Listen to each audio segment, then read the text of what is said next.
You're listening to the Better for America podcast, presented by Amac, the Association of Mature American Citizens. Hello, everyone. I'm Rebecca Weber, and this is your AMAC podcast, Better for America. Today, we're back with the Reb and Rob show, and for perspective on the whirlwind of world events, we have our own AMAC national spokesman, Robert or Bobby Charles, with us. Welcome, Bobby. So happy to have you with us. Well, thank you, Rebecca. We're living in, you said whirlwind, and that's exactly the kind of times we're living in. That's right. And just to remind our audience, and for those of you who may not know Bobby, your background, Bobby, it gives our AMAC members such a great look at the world, both politics and history. You've really lived so much of it. You've served in both the Reagan and Bush 41 White Houses. You ran a major part of the U.S. House Oversight Committee for 5 years, including oversight of state, defense, justice, and counter-narcotics programs in more than 50 agencies. You're also a litigator. You were a litigator in both New York and D.C. after clerking on a U.S. Court of Appeals, I would note, for a Reagan appointee. And as Assistant Secretary of State under Colin Powell, you set up America's police training program in places like Afghanistan, Iraq, Kosovo, Colombia, and you've spent time in more than 50 countries. So, Bobby, having you here with us today is just wonderful because the topics that I want to touch on really are going to tap into so much of your past, your experience, and the history that you've been privy to. I also want to note to those listening that you've taught at Harvard's Extension School and you've written hundreds of articles. For those of you who are not familiar with Bobby's articles, go to our website. You've got tremendous pieces up on our site. People are not going to find that kind of information in mainstream media. And so I encourage people, download the AMAC News app. If you have not yet done that, here is where you can listen to this show. You can share this program with friends and family, and go ahead and get a good look at some of the breaking news that AMAC is posting each and every day. The AMAC News app is free, so go ahead and make sure you download that AMAC News app so you get these podcasts as they are released day by day. Bobby, I want to jump right into a couple of quick questions. I want to really touch on 4 topics today. You've written on so many gripping themes this week, and while the issues are really hard to discuss, you really seem to be able to roll out the facts and offer some hope. So I want to start with the political process relating to this massive spending bill. Last week, Bobby, we saw the American people, we heard from the American people widely, AMAC did, that they are against this massive spending bill. And the Democrats seem to be just trying to jam this on American people. And that's what it feels like. And it looks that way in Washington. Absolutely. They tried to force passage in the House, then the Senate, of 2 bills, a $3.5 trillion, what we're calling a socialist spending bill, and then a $1.2 trillion similar bill with similar programs. Now, this is built on roughly $110 billion in hard infrastructure spending. So we're talking about trillions of dollars being spent when only $110 billion is actually allocated for hard infrastructure spending. So I would like for you to help our members really understand what happened and why have these bills not passed, and why? Can you give us better perspective where we're at? Yeah, no, Rebecca, I love this show partly because you dig into the hardest issues and you look for, and we kind of work through what they really are. And this is a big one. This is a big one because those bills taken together would change America and would change America in ways that the vast majority of Americans never want to see happen. And I want to put in perspective a little bit the numbers that you just used. You know, we never talked, when I was on the Hill for 5 years, we never talked in terms of trillions. Trillions was some sort of imaginary thing that, you know, Arthur C. Clarke, or number of stars in the universe or something. We never talked about trillions. Billions by themselves were very big. And that was enough. And in fact, most of the legislation that was passed was in hundreds of millions or in millions. So what are we looking at? This really, if you put those 2 bills together, it's $4.7 trillion. And interestingly, the Wall Street Journal says that there are trapdoors in those bills that would bring it to somewhere between $6 and $10 trillion over a decade. So that's really it's a false it's a false narrative intended to unfortunately intended to trick the American people. When you say 110 billion, you're absolutely right. And what is that 110 billion? That 110 billion is roads and bridges and ports and airports and all those things that we have always traditionally thought of as infrastructure. So 110 billion is about 1/40th of 4.7 trillion. So the bottom line here is we're talking about 39/40ths that are basically socialist junk that people don't want at a cost that they don't want to pay, that will ultimately accelerate inflation that we're already seeing, which will in turn trigger all kinds of downstream events that we don't even want to talk about today, but which are all unpleasant, let's say, from an economic perspective.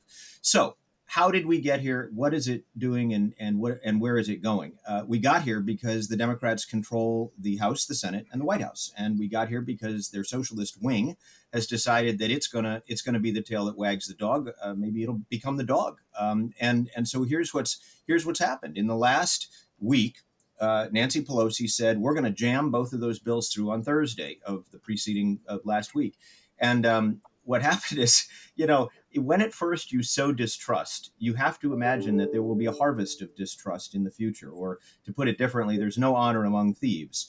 And so what happened among the Democrats, who have been attacking the Republicans untruthfully for a long time and actually have been creating false narratives all over the place, from the border to CRT to you name it, what happened is they suddenly turned internal. They turned inside. They created sort of a circular firing squad. And what did they do? They said, when Pelosi said, okay, you progressives over here, you leftists, just vote for this $1.2 trillion bill, and then we'll get to your $3.5 trillion bill. They said, no way. They said, no way. We don't trust you. We're not going to do that. So then the moderates were asked to go along with the big bill. And they said, no way, we're not going to do that. Why? Because they don't trust each other. And so the interesting part about this is the longer the time passes, the less time they have to do this in this session, and the harder or the more hardened opinions get. So you saw something really absurd happen just a couple days ago, and that is that Senator Sinema, a female senator who, with Joe Manchin from West Virginia, is opposing this radical spending.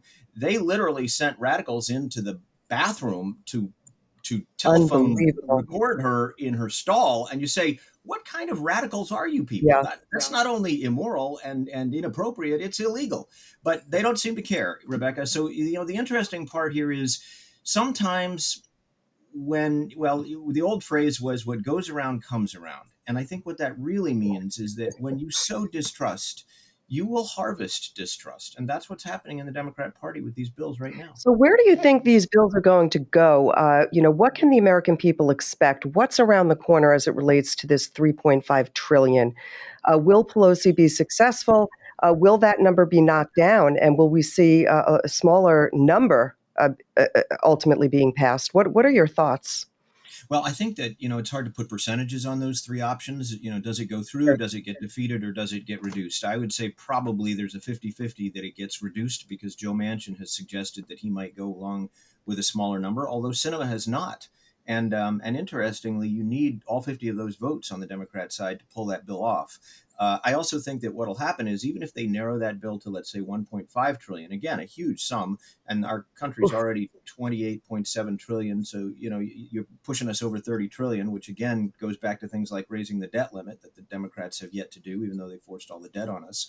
So I think that honestly, I think there's a 50-50 that it could go through at a smaller level. But if the American people stand up and speak up and say, no, we don't want you wasting our money on things we don't want, then the pressure will grow around some of these members. At the end of the day, Rebecca, I think great point, Bobby, because people are going to, our members were very clear. We have a poll on our website. I encourage people to take the poll. And the great part about downloading the Amac News app is we've got that poll now right there front and center on the news app, so you can take the latest poll and you can view the results. And ultimately, our members, vast majority of our members were against the $1.2 trillion infrastructure bill, saying this is not our money to spend. This is not even our children's money to spend. This is not our grandchildren's money to spend. We're spending our great-grandchildren's money. We're spending money that is going to really harm the future of America. And our members are so wise. They understand that. We have to get our house in order before we spend more. We've got to look at how we've got so much wasteful spending. And, the ironic thing about it is, as smart as these politicians on the Hill, seem to be, AMAC members seem to know much, much better. And I love that. They've got a really smart understanding and of basic knowledge that you cannot spend money that you don't have. So what will happen, to the future of America in the event that these bills are passed? Not only are we looking at America really fundamentally changing, seeing more of an entitlement state, if you will, but also how that impacts everything, including our relationship with China and the debt that they could call on America overnight. So we've got deep concerns. Rebecca, just to validate or reaffirm what you're saying in a simple way, our AMAC members are they're strong-minded people. They tend to be people of conviction. They tend to have lived enough of life that they have drawn at least strands of what I guess I would call wisdom out of their life experience. And Yeah. what I would encourage people to do is to trust your own common sense. When you look at your own credit card bills, you say to yourself, "Gosh, I wish I could get that down," and you work over time to get that down. And but what we're looking at right now, to your exact point, is that almost $30 trillion. It isn't. In a way, it isn't even that we are about to spend our grandchildren's money. We have already very indulgently spent it. And so, what will have to happen is either what will have to happen is programs will have to be cut, or the payback will end up being inflated. And so the value of the dollars that our children and grandchildren earn will go dramatically down. And so, what we've done is we've done a very bad thing as a country. We have allowed ourselves to get into the kind of debt that you would never allow yourself to get into if you were as an individual. And there's no such thing as just declaring bankruptcy and walking away. It doesn't happen when you're a country. So, That's right.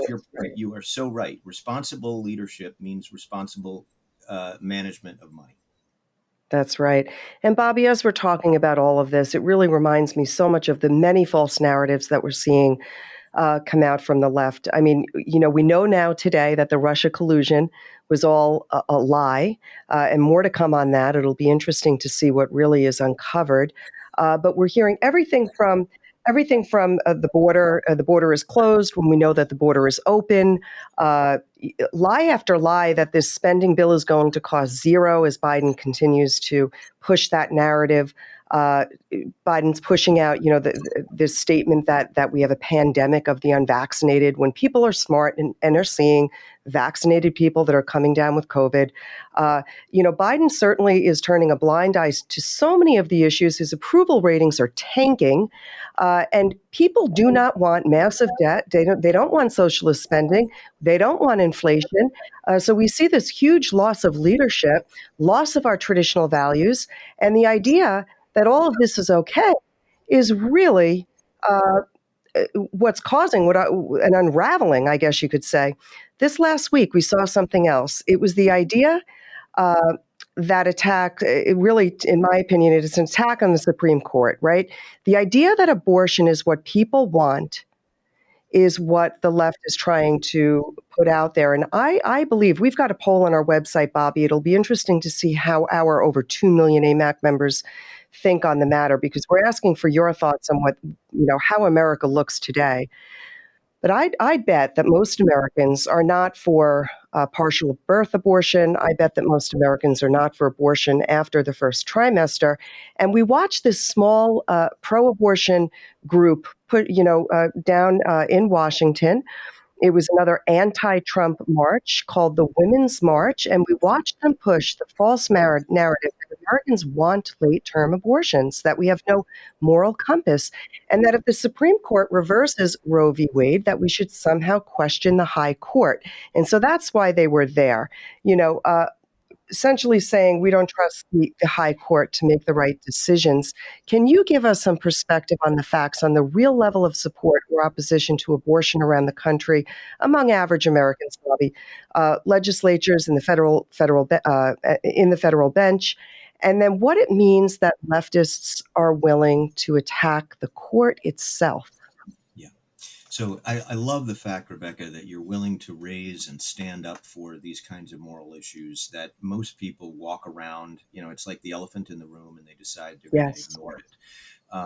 Ronald Reagan, when he was president, the first real pro-life march occurred in Washington, and that was about 10,000 people. By 2013, that march had grown to 650,000 people. The march that occurred this last weekend, which was, as you say, intended to create a narrative that will intimidate the Supreme Court into not reversing Roe, intended to delegitimize the Supreme Court ahead of time so that when they do reverse Roe, there will be a sense that somehow their decision should not be respected. All of this was sort of much of a muchness because a few thousand people turned out. You'll notice in all the news stories, they won't tell you how many people because there weren't very many. And in Texas, where the heartbeat law was really the reason that they, were supposed to create this national movement, pro-abortion movement in response to that law, actually less than 1,000 people turned out. So the bottom line is, from a negative perspective, you can see that there really aren't that many people out there saying, hey, go abortion, okay? But the flip side of that is that recent polling shows that 3 out of 4 Americans, actually 71% versus 25%, strongly believe that there should be no late-term abortion. And 66% in one of the most recent polls say that there should be no abortion. That we should ban abortions after at least after 20 weeks. Now, what's interesting about that is that that's actually a step beyond. And it shows you where the moral compass of the average American is. Why do I say that? Roe v. Wade basically just said that, but prior to Roe v. Wade, 41 of the 50 states, this is prior to 1973, 41 of the 50 states banned abortion, okay, or had very heavy restrictions on the idea that you could kill a child prior to birth, okay? The interesting part about that is that Roe v. Wade comes along, flips that thing on its head, and it says the states no longer have the right to do that. That's really what Roe says. If Roe is reversed, what happens is the states are then given the right to choose how they want to treat abortion. But the 66% that want to ban it are actually saying there ought to be a federal law that says we don't do this because it's not moral. Okay, so the grand scheme of things, what has transpired here is I think, an educational process. Since Roe v. Wade, 62 million children have been aborted. So I was thinking to myself as I wrote the piece that's up on amac.us, if half of those were girls, then and it might have been more than that, then 31 million. That would be a heck of a march. 31 million of the girls and women that were killed, that didn't ever come to life outside the womb, sadly, or who were aborted. That would dwarf the thousands that are trying to be pushing abortion. So, Ronald Reagan said something toward the end of his days, which, as president, that I always found very persuasive. And it's that we don't attack or shame an individual for choices they make, in the sense that the point is not that people are bad, it's that their choices can be bad. And that's a very Christian way to look at things. And what he said was, to be completely honest, neither Republicans nor Democrats know when life begins. Only God knows that. And and we're not God, and so we don't know. But because the stakes are as high as they are, because the gravity of making an error is as great as it is, I mean, the killing of a child, then we need to err on the side of caution. And that simply means that we don't favor abortion. We favor life because the stakes of getting it wrong are so high. So, Yeah. I always loved the fact that Reagan was very compassionate. He has always, his example is do the right thing, do the moral thing, and you will sleep well at night, even if it's inconvenient. You will find that having done the right thing at the end of the day makes you feel better. Yeah. And Bobby, those women that were there for that march, none of them would be there had their mothers not chosen to give them life. And I think that today, we want to ignore the science. I encourage people, open up your Bible and read about what the Bible says about life. There are passages there that are beautiful, and God tells us that He knit us and He knows our innermost being, and He did that inside our mother's womb. All life is worthy. There are so many wonderful resources. We have information on our website for folks that are looking for help or counsel. So I encourage people to go to amac.us. But we will be speaking with more groups of folks, wonderful people that are doing incredible work to really rally behind women who might be in fear, women who are in financial hardship and looking for other options. So this is the kind of hope I think that so many of us pray for, and we certainly do pray for respect of life, and we need to see that happen more and more. Bobby, I want to turn to another issue if I could, because I do want to talk about you've spent so many years working on national security and international affairs. So I want to turn a little bit to China, communist China. I think people understand that China is a major, major threat. Can you tell us what is really happening? And then, if you would, could you give us a real short update on what's happening to the Americans and allies still in Afghanistan? And the reason why I'm bringing up China is, we understand that I guess China recently took over the airport in Kabul, and so what is this? What does all of this mean? And do we really know how many Americans are left stranded, and how many of our allies are left stranded in Afghanistan? So again, what you've done really and very tightly here is to identify the two biggest foreign policy issues that really we are confronted with as a country. Um, with respect to China, they are clearly our largest and our central adversary, and they've made no they've not left no confusion about that, because at their annual communist event earlier this year, they said they're looking for global domination in effect. So we have to be on guard with respect to what they're doing. Interestingly, China's having some internal problems, and that's both good and bad. A command and control economy, unlike a capitalist economy, is not nimble, and so all these decisions that in America are made, billions of decisions by millions of people, are made every day about what their preferences are, and that creates supply and demand and how things work. Actually, in China, their economy is a command and control economy. It's centralized, I guess the way that some of these Democrat socialists want to centralize America, but it's centralized. And the result of that is that it's not nimble at all. So you've got a breakdown right now in their energy sector. 19 of their provinces are having significant problems just having any energy at all. They're having their energy cut off. They're having several days a week they have no energy. They are having major issues with virtually all their energy production, not only the distribution. Their financial sector is breaking down. Their real estate sector is breaking down. So in some ways you can say, well, okay, this is the great comeuppance, because in 2008, between 2008 and today, they've doubled their debt. And although we have dramatically increased our debt, as I mentioned earlier, we have mechanisms within the capitalist and democratic process of remedying that. The communists don't really have that kind of mechanism. It has to be, it's like trying to, juggle 1,000 balls at one time. It's very, very Right. difficult for command and control to make those decisions.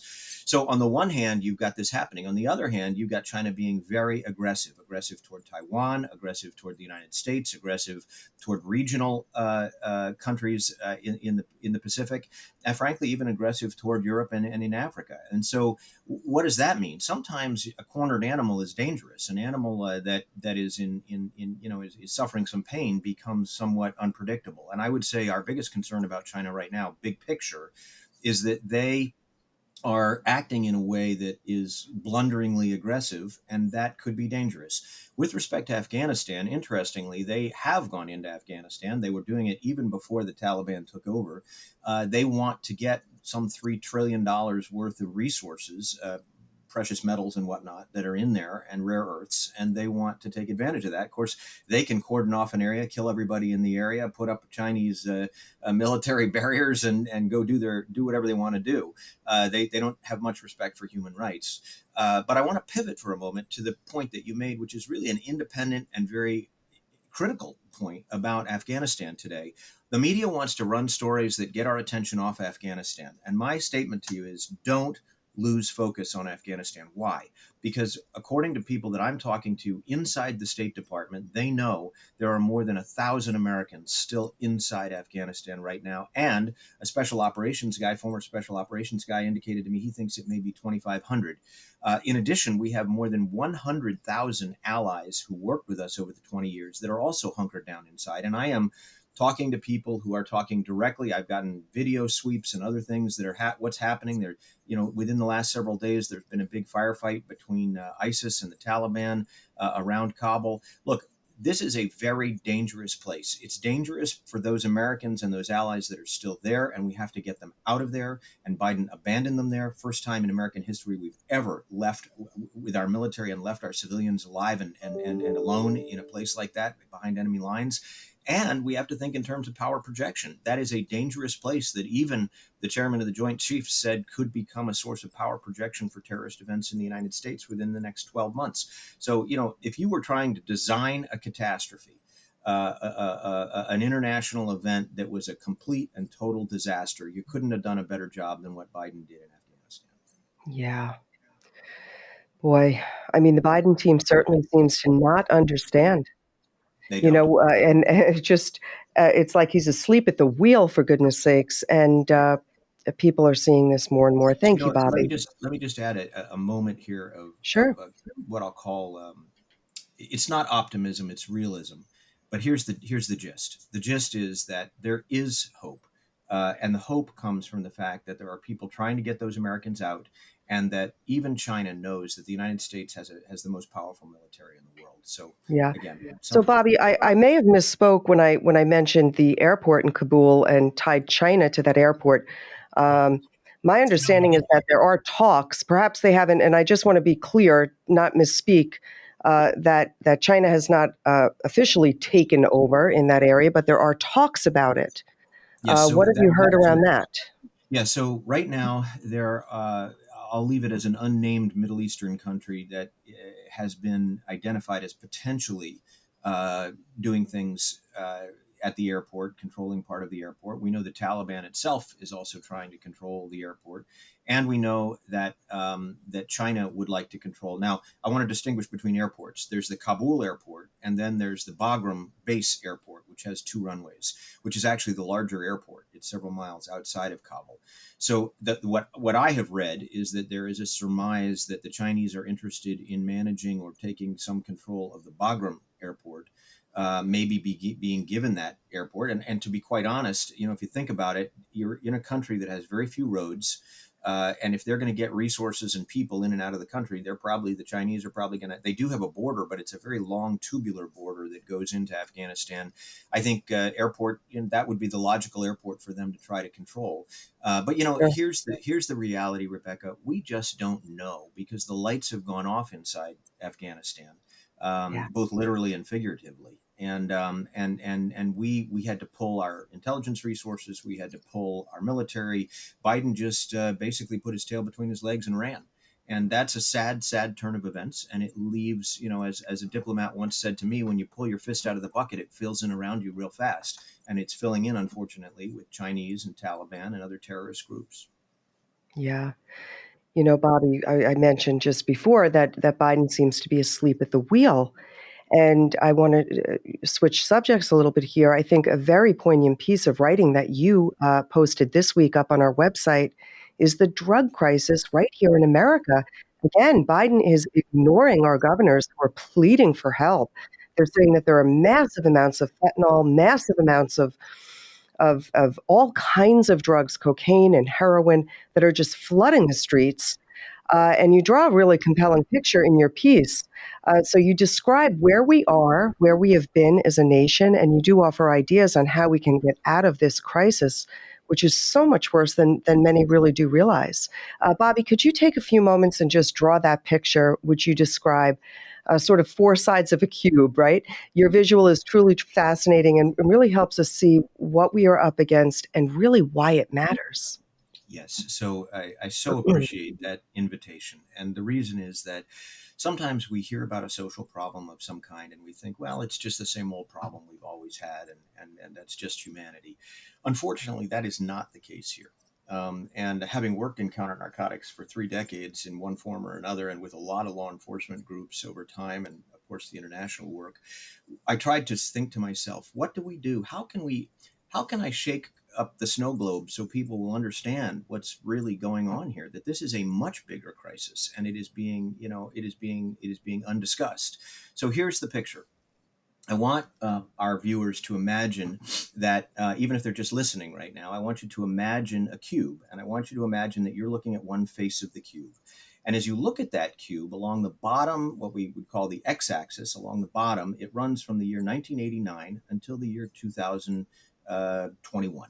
And now I want you to imagine that up the left-hand side of that cube, what they would call the y-axis, it runs from roughly 0 to 100,000 units. Okay, so we've got 0 to 100,000 running up the left, and 1989 to 2001 along the bottom. Now I want you to go to the lower left corner, that little teeny spot where 0 meets 0, or 1989 meets 0. And I want you to imagine that we come up just a notch to the number 5,035. Okay, so it runs to 100,000, but we're at 5,035.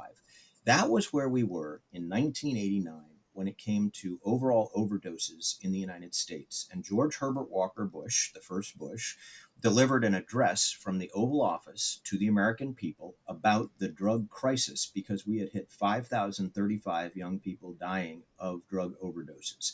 He was so apoplectic about this, so determined about this, that Republicans and Democrats had just passed at the end of the Reagan years, trying to turn the tide on this between 1985 and really 1992-ish, 91-ish. They had just passed in 1988 the National Anti-Drug Abuse Act. They had set up the Office of National Drug Control Policy. It was a national crisis. And if you go back and look at the polls, the Gallup polls make drugs and drug abuse and the drug crisis the number one issue in the country. 9 out of 10 Americans called it a crisis. That's with 5,035 dead. Now I want you to look at our face of our cube again. And I want you to now go up that left-hand side up to the number 96,000. 96,000 over here at 2020. So you run along the bottom to 2020 and you go up and you're at 96,000 overdose deaths of young people. So that curve goes from here all the way up to here in an exponential way over the last 30 years. That is an unthinkable number. 96,000. That means that almost 200,000 parents lost a child last year to drug abuse. Almost 400,000 or 384,000 grandparents lost a grandchild to drug abuse last year. That's all on the face of it. Now flip that cube toward you for a moment, and you see another face. And I want you to imagine that one runs at the bottom from 1989 to 2020 or 21. And up this side are numbers of what we'll say a scale of maybe 1 to 1,000. And those are numbers of drugs, types of drugs that have created this crisis. Back in 1989, in that lower left-hand corner, you had essentially 4 drugs. It was sort of a ladder step, that marijuana at a relatively high but not synthetic level. You had cocaine, which could also be converted to crack, which was created a 20-minute violent high. You had heroin, and you had some very minimal synthetics, just the beginning of methamphetamine. So you had 4 basic drug types that were creating that crisis. Now you go over here to 2021, over to 2020, 2021, and what are we looking at? If you go up that scale on the left-hand side, by both street names and by overall molecular combinations, we have thousands of drugs. We have hundreds that we can put names to, and beyond that, hundreds more that have no names because they're just a molecular shift in the synthetic. So we now have fentanyl and carfentanil, and I won't even go into all the butyryl fentanyl. You've got all of the other opioids that are both prescription and non-prescription. You've got methamphetamine, you've got GHB, you've got rohypnol, you've got all these drug types. So again, what does the curve look like on this face of the cube? It goes from down here in the lower left with a few drugs up to thousands of drugs over here. And DEA just released a document that has literally thousands of drug names. So tip that cube toward you one more time. And what do you see on the third side of the cube? This is the purity levels of those drugs. So even when you look at just, let's say, heroin Heroin used to be between 4 and 10% pure down here in the lower left. It's now up at 90% pure over here. Fentanyl's purity is way beyond anything we've ever seen. Carfentanyl's purity is so high that you can't touch it without actually getting sick.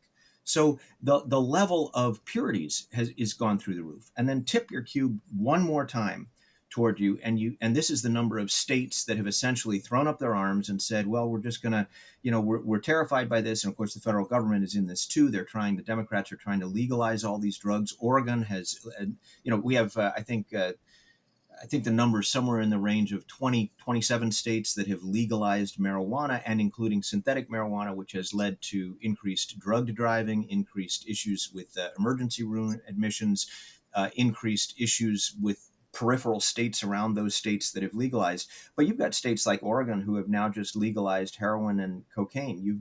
So what's happened? Again, on this last fourth side, you've seen from almost nothing in the early 1980s all the way up here to we've got a majority of the states that are looking at or have legalized narcotics, Schedule I narcotics. So what is all this? Again, flip it back to that last side again, which is really the first side of the cube, and we look at a number that went from 5,000 to 96,000. What does that mean?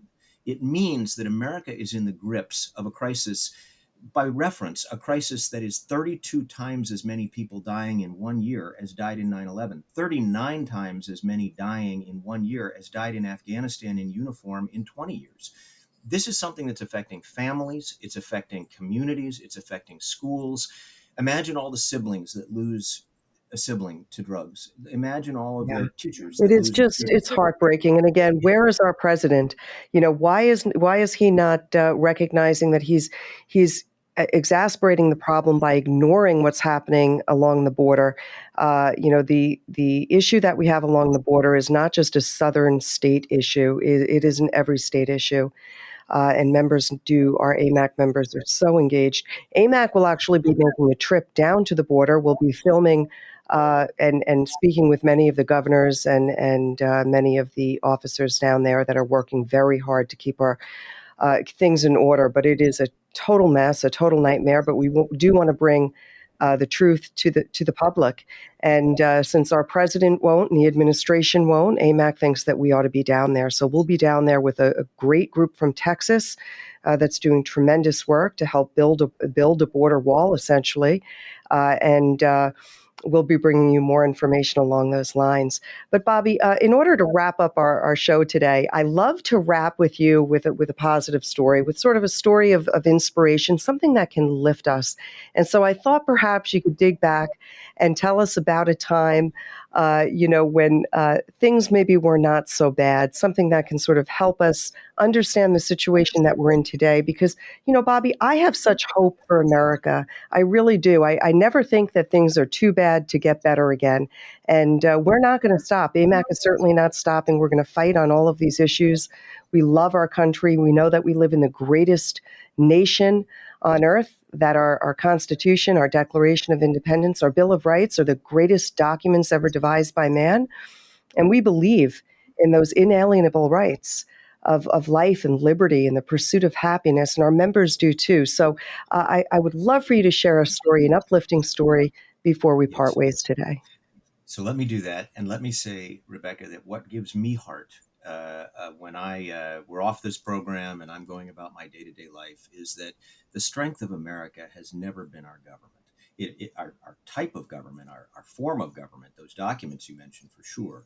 But the strength of America is Americans. It is the people listening to this podcast. It is those who sign up to be part of AMAC. It is those who believe enough in the future that they will put themselves out to try to help preserve all of these rights that we truly believe are great. And it's the heart, to use a single word, it is the heart or spirit of the American people that to me gives me just incredible optimism every time I think about it. So we got these social problems and we've got some international problems and we've got some things we got to work through, but good leaders do surface when they are needed, as Ronald Reagan did, and Theodore Roosevelt and Lincoln and all the founders. So a story. I read just this morning that incredibly that because of all this COVID discussion, there is an effort afoot, I guess, either by the Biden administration or some federally dependent hospitals to deprive people of organ transplants. And I thought, how remarkable. I don't think that will prevail because I think common sense will step forward and people will say, look, we're not going to allow ourselves to be afraid of things. We're gonna be courageous, not fearful. But it reminded me that, and this is a remarkable, truly remarkable story of American heart, and it's the kind of heart that people have today for their neighbors, and for their family members, even though we don't talk about it very much. It's right there. When I was in 8th grade, many, many moons ago, I had a math teacher. Now, math was not my favorite subject, but I managed through it. And I had a math teacher whose name was Ron Herrick. Now, a math teacher in rural Maine, the same place where the Eagles and Evergreens book takes place. Here's this math teacher, 8th grade math teacher, and he was a whimsical character. He was always good with his students, even those of us who were not brilliant at math. He was always optimistic, and he was always giving forward. And then one day, reading, I learned something and then asked about it, and here's the story. Back in 1954, Ron Herrick was a 23-year-old Korean War vet, and he had a twin brother, and his twin brother was Richard. Richard was also a Korean War vet. Suddenly, for reasons that were somewhat inexplicable, Richard had a disease that affected both of his kidneys. And his kidneys began to shut down. And the acceleration of that shutdown occurred between 1953 and December of 1954. So, again, they were twins. So Ron went in to see his brother and watched this process unfolding and said to one of the leading doctors, it doesn't make sense that I have two kidneys and I only need one. And the doctor said, well, that's one of the great ironies, in effect said, this is one of the great ironies of humanity. You have two, you only need one. There's no way to put yours in him. So unfortunately, he's going to die in a matter of weeks. And Ron said, well, I'm not a doctor, but if you ever had a way to do that, I'd be willing to give this one up, one of mine. So the doctor said it couldn't be done, and then went home that night